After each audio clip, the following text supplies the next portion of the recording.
Okay, we are starting into Martin Luther and the 95 Theses. Our learning target today is a C, culture. And by the end of this lesson, hopefully, you will be able to respond to I can explain how Martin Luther's 95 Theses united and divided members of the Catholic Church.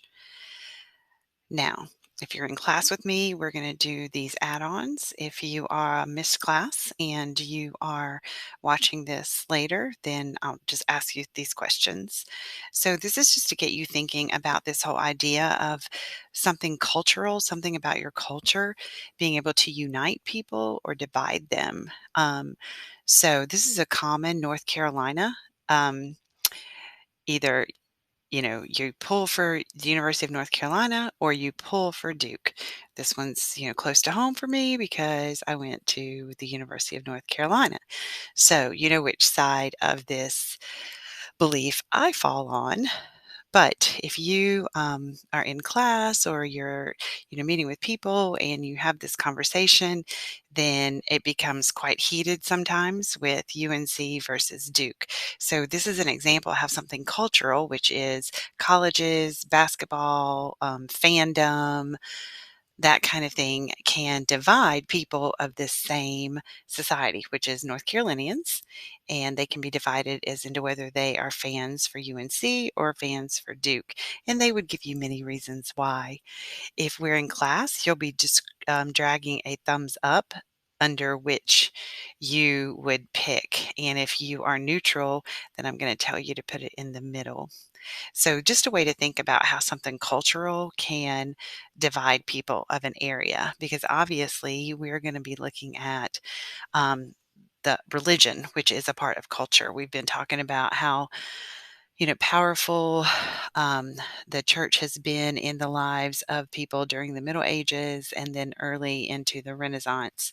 So, let's continue. Okay, we've been over this with some of our vocabulary. Um, Two common practices of the Catholic Church were indulgences, one of our vocabulary terms, and you have learned that that's the practice of the Pope or the priest, telling the believers, the members of the church, that they could buy their way out of purgatory. They could buy their way into heaven quicker. Another common practice of the Catholic Church was if you went against the beliefs of the Catholic Church or they caught you doing something that was um,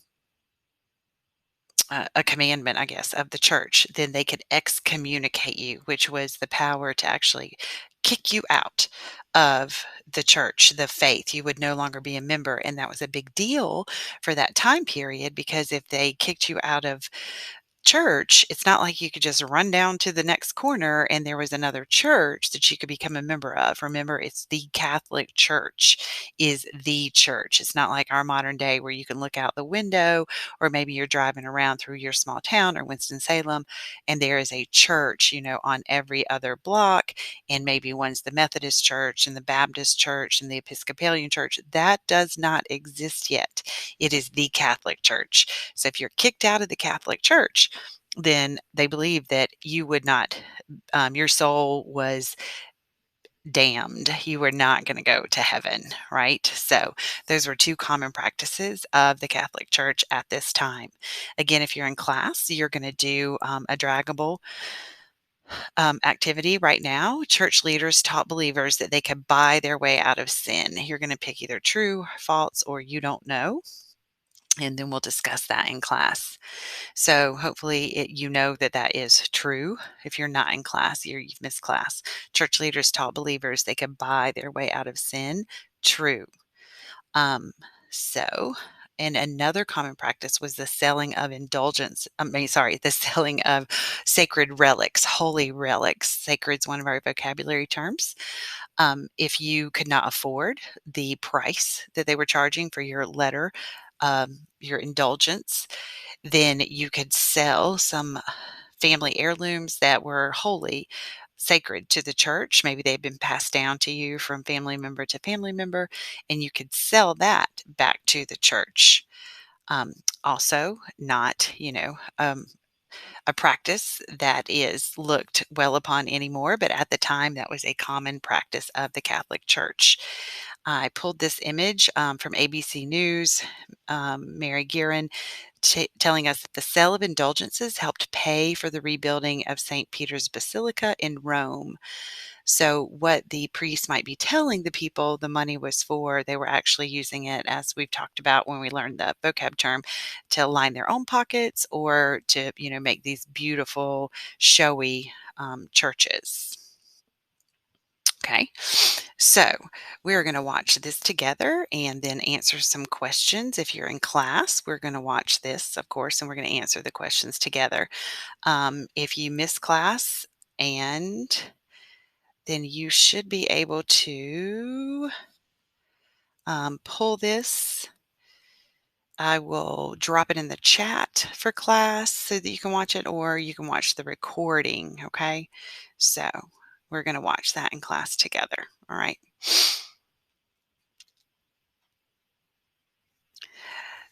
So, after we watch that video, of course, you're going to learn about Martin Luther and his Protestant Reformation. So, Martin Luther, he is a believer. He was raised in the Catholic Church. He goes to law school. He survives being struck by lightning. He prays out that, to a saint that he believed in, and he survives this lightning strike, and he promised that he would become a monk. And so he does. He starts studying the Bible very diligently, and the things that he's reading in the Bible do not match what, one, he's been raised to believe, and then two, he's reading things and he becomes extremely upset with what a sinful man he has been based on what he's reading now in the Bible. And so he wants to have a conversation with the leaders of the church about things that he's reading in the Bible and understanding are what he should be believing versus what they are telling um, the believers of the Catholic Church. So he writes out these, they're called the 95 Theses. He writes out these 95, let's see if this is it. I'm not the image I wanted to show you. Hold on. This is. So he writes 95 theses. What are these theses? Some people could call them complaints. Some people could call them observations, his beliefs, whatever you wanted to call them would probably fit. They are definitely observations that Martin Luther has made. Um, for again, like I said, from what he has read and what he believes versus what the church, the pope, the priests are telling the believers. These are just some of the excerpts. It's not all 95 of them, but right here, 5 through, oh my goodness, about 33 all deal with the selling of indulgences. Every single one of these comments that Luther is writing out is about the selling of indulgences. So, and we know that was a big common practice of the church at the time. And he has, what is this, like 10, 12 um, observations about the selling of indulgences. So, let's see. And then these are, let's see, I think these are all, yes, all of these are about how a believer, gets to heaven or the things that they should believe in versus the selling and buying of indulgences. So let's go back to this. Here we are. Yay. All right.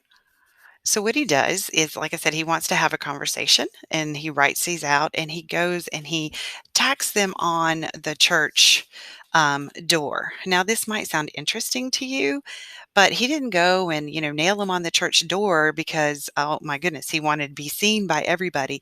That was a common practice at the time. If there was an announcement to be made, it was often put on the door of the church.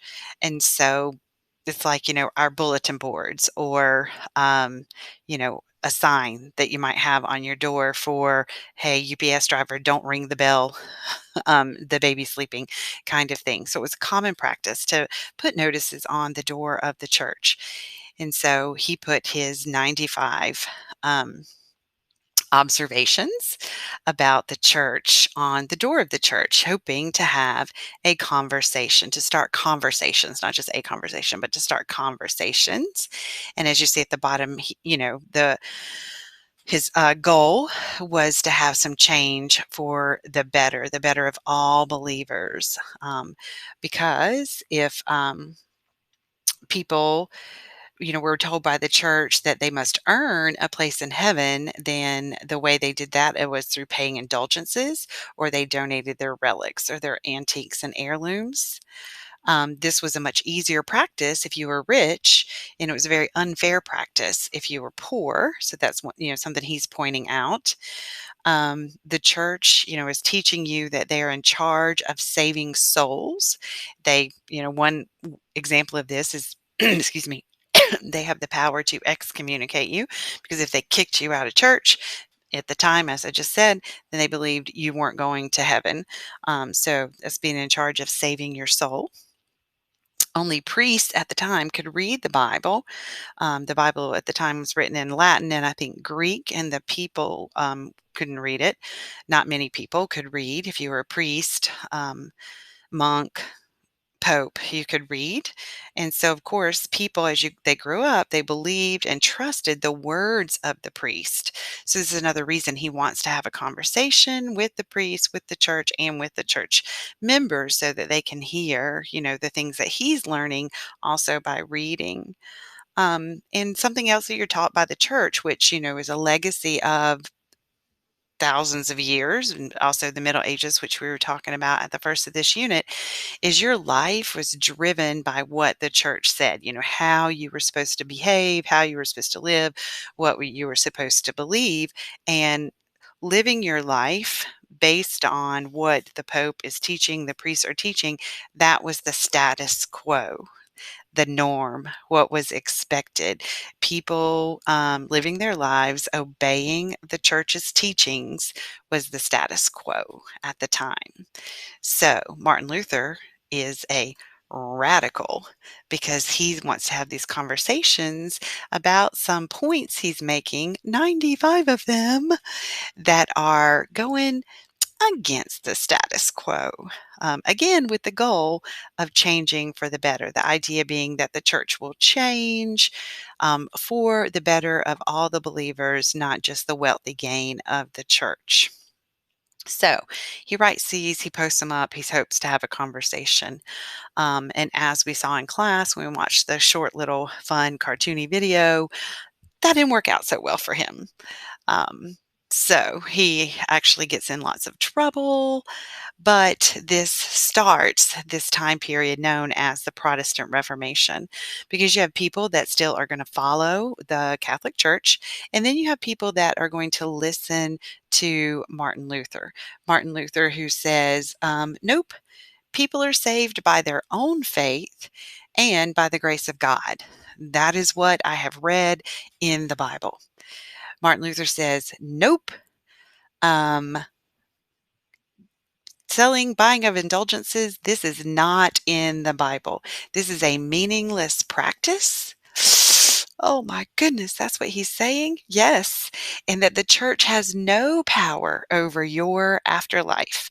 You are the one that has power over that. And it's all based on your relationship. The grace of God is what he's teaching. Actually, that God has the power over your afterlife, but not the Pope, not the church. And these letters to get you out of purgatory, you have wasted your money because they are meaningless.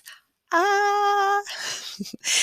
Martin Luther says priests are people too. And guess what? They make mistakes. That they can't save your soul. The priests are not God. They're humans just like you. And so you need to be thinking for yourselves. Yikes. Another one. Martin Luther says, everybody should be able to read this. So he hand writes the Bible in German. And so the common people of the time of the area where he ran away to could actually read the Bible for themselves. What a concept. So since it was no longer just in Latin and Greek, a language that only the religious clergy could read. And Martin Luther says, you know what? This status quo thing, it's not working out for us. Be a radical. Read for yourself. Talk about what the Bible says. Ask questions. Have these conversations. Just like in North Carolina basketball, if you're going to pull for UNC or Duke, now you've got people of this time period who are going, Martin Luther is crazy. And they're pulling for the Pope, the priest, the Catholic Church. Or you have people going, Martin Luther's my man, fan of Martin Luther. I'm going to follow him and not the church. Division, right? Over these 95 comments, observations that he has put out based on his learning and reading. Okay, so if you're in class with me, we're going to discuss this. You are going to click on this. You are going to open up these notes. You're going to move them into your Unit 2 folder. Your task is to read the side about what the Pope, Catholic Church said, believed, or practiced, and then you're going to fill in the side about what Martin Luther said. The first one has been done for you.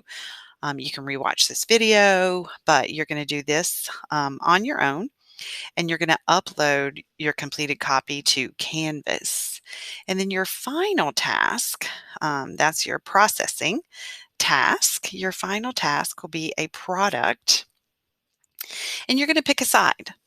You're going to imagine that you lived during the time of Martin Luther.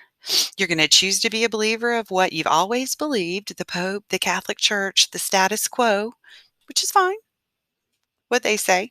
So, pretty much that side that was given to you on the notes.